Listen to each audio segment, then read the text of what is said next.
Baik, Assalamualaikum warahmatullahi wabarakatuh. Perkenalkan, nama saya Teguh Farul Hudan, NIM 2001300186, kelas 4 Teknik Industri, mata kuliah Proses Produksi. Di sini saya akan mempresentasikan hasil PPT saya tentang teori dasar dalam pengelasan, yaitu atau welding. Baiklah, di sini saya akan memberikan pengertian sedikit tentang pengelasan. Pengertian las atau welding adalah penyambungan besi dan sebagainya dengan cara membakar. Pengelasan adalah satu proses fabrikasi logam, termoplastik, atau semacamnya yang berupa penggabungan dua benda dari bahan-bahan tersebut dengan cara melelehkan ujung kedua benda bersama-sama menggunakan panas tinggi, kemudian membiarkannya menjadi dingin sehingga kedua ujung tersebut menyatu. Pengelasan berbeda dengan teknik penyambungan logam bersuhu lebih rendah seperti pematrian dan penyolderan yang menggunakan logam tambahan yang mudah meleleh dengan logam dasar, tergantung penerapannya. Kemudian di sini ada kelebihan dan kelemahan las atau welding. Kelebihannya yaitu konstruksinya ringan, dapat menahan kekuatan tinggi, kemudian memudahkan pelaksanaannya, kemudian cukup ekonomis. Kemudian kelemahannya yaitu terjadinya perubahan struktur mikrobahan yang dilas, kemudian terjadinya perubahan sifat fisik maupun mekanis dari bahan yang dilas. Kemudian di sini ada seorang sedang melakukan pengelasan. Kemudian di sini ada perlengkapannya dalam pengelasan, yaitu di sini menggunakan baju khususnya, yaitu baju, kemudian menggunakan sarung tangan, ada helm, kemudian sepatu, masker, dan pelindung baju. Kemudian peralatan las busur listrik atau SMAW, mesin las atau generator las.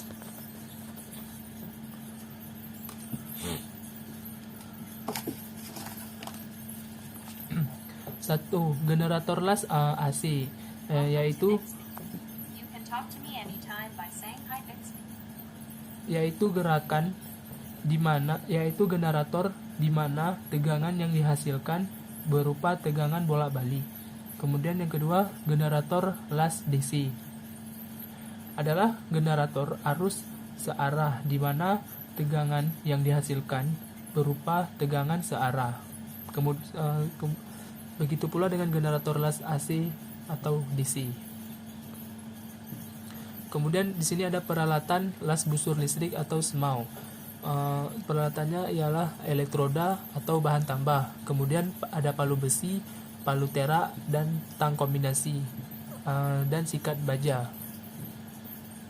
Kemudian di sini ada kode elektroda.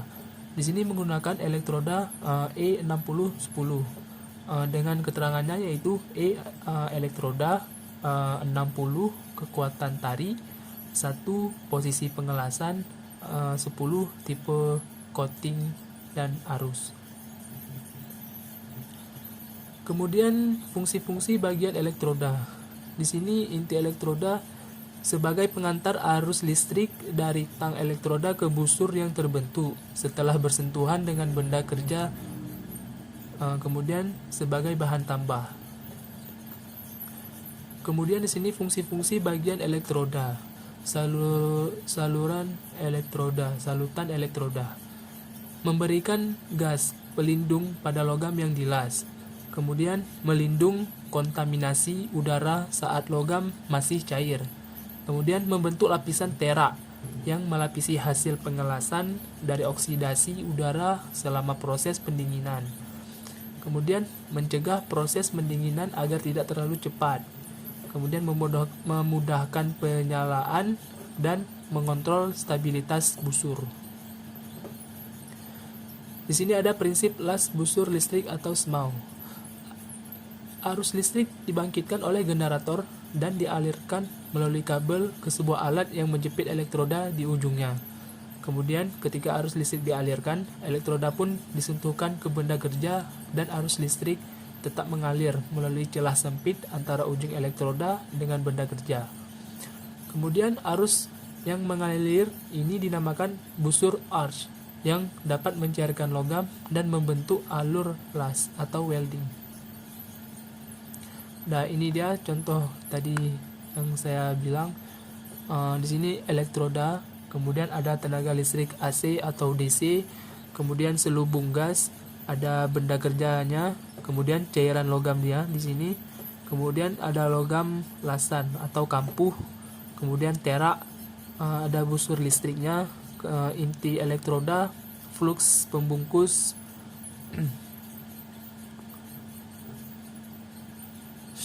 Kemudian sini ada jenis-jenis sambungan las. Di sini ada sambungan temu, kemudian sambungan T, ada sambungan sudut, sambungan saling tumpang, sambungan sisi. Kemudian langkah-langkah dalam pengelasan atau welding. Yang pertama itu menghubungkan elektroda dengan terminal negatif ke generator las. Kemudian yang kedua, menghubungkan benda kerja dengan terminal positif ke generator las. Yang ketiga, mengatur arus ampere sesuai dengan jenis benda kerja. Kemudian sentuhkan atau gesekkan elektroda dengan benda kerja hingga membentuk bunga api. Yang terakhir, jalankan elektroda sesuai alur pengelasan. Di sini ketika kita menghubungkan elektroda dengan terminal negatif ke positif atau sebaliknya, maka pengelasan itu pun tidak akan bisa karena tidak sesuai dengan apa yang diperintahkan. Kemudian ketika kita ingin mengatur ampere sesuai dengan jenis benda kerja, kita harus melihat bendanya dulu. Ketika bendanya besar, kita harus menggunakan ampere yang sesuai dengan benda tersebut. Ketika apabila bendanya kecil, kita sesuaikan juga ampernya. Kemudian setelah sesuai di atas itu, barulah kita bisa melakukan pengelasan atau weldingnya. Jalankan elektroda sesuai alur pengelasan. Kemudian ini hasil pengelasan dipengaruhi oleh besar kecilnya arus, kecepatan pengelasan, kecepatan elektroda, kecepatan bahan, dan panjang pendeknya busur. Sangat mempengaruhi dalam pengelasan. Kemudian hal-hal yang perlu diperhatikan saat pengelasan. Kawat las harus sesuai peruntukannya dengan logam yang akan dilas.